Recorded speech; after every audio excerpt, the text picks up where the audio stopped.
عزیزانو دا نن د یو ډېر عظیم عاشق مجلس دی. زه حیران یم چې د میاں عزیرګل اسیر مالټا رحمه الله تعالی و تبارک یو خبر را یاد ما ته وی چې هغه به ما ته بجلیګر وي بجلیګره خبره وه دوه ټکو تاریان چې یو نن درې نیم سوه کاله مخکې په دې ملک کې دا دومره لوی علم چرته و چې د رحمان بابا کړی هغه باریکات د تصوف چې د په یو شعر کې حل کړي دي نن زر کاله مخکې امام غزالی تیر شوی دی هغه نه دي حل کړي. نو په دې صوبه کې دا دومره لوی علم چرته و چې ده کړی یو دې تاریان یو یې د حاجي صاحب مرحوم نوم واغستو چې ده تاریان ما چې د ده په سینه کې د رسول الله صلی الله علیه وسلم دا دومره عظیم عشق چا ورومنډل. دا د عزیرګل میاں صاحب خبره ده د نن نه 20 کاله مخکې. عزیزانو بنیاد د خبرو ږدو د رحمان بابا په یو شعر هغه وایي چې کته نه کوې په چا باندې غرض څوک به نه کوي په تا باندې غرض په ساحل کشتی د هیچا نه ډوبېږي که څوک نه که په دریاب باندې غرض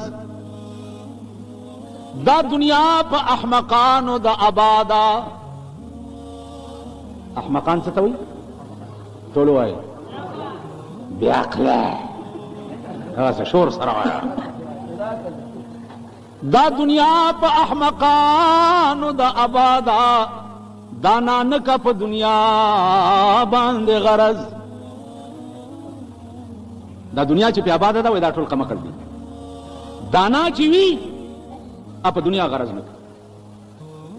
دا څنګه وي دا داسې ګوره واورئ محمود غزنوي ته یو ښځه راله چې صاحب زما د زوی نه یو هندو ګوته غوسه کړې ده.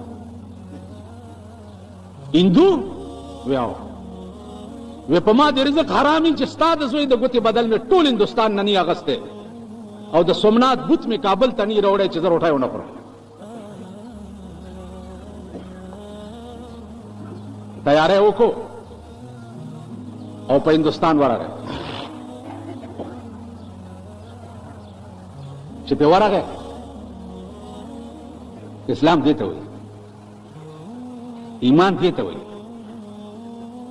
دې خو وګورئ مونږ اوس وایو که نه چې په اسلام کې ښځه باچا کېدی شي او که نه شي کېدی او کېدی شي او که نه شي کېدی وایو که نه څوک پکې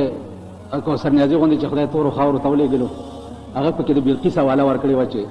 سلیمان علیه السلام په وخت کې بلقیس چې وه نو هغه هم بادشاه وه نو دې وجې نه ښځه باچا کېدی شي. هلکه زمونږ ښځې هنر یا اجړا سره څه کار نشته خبره واورئ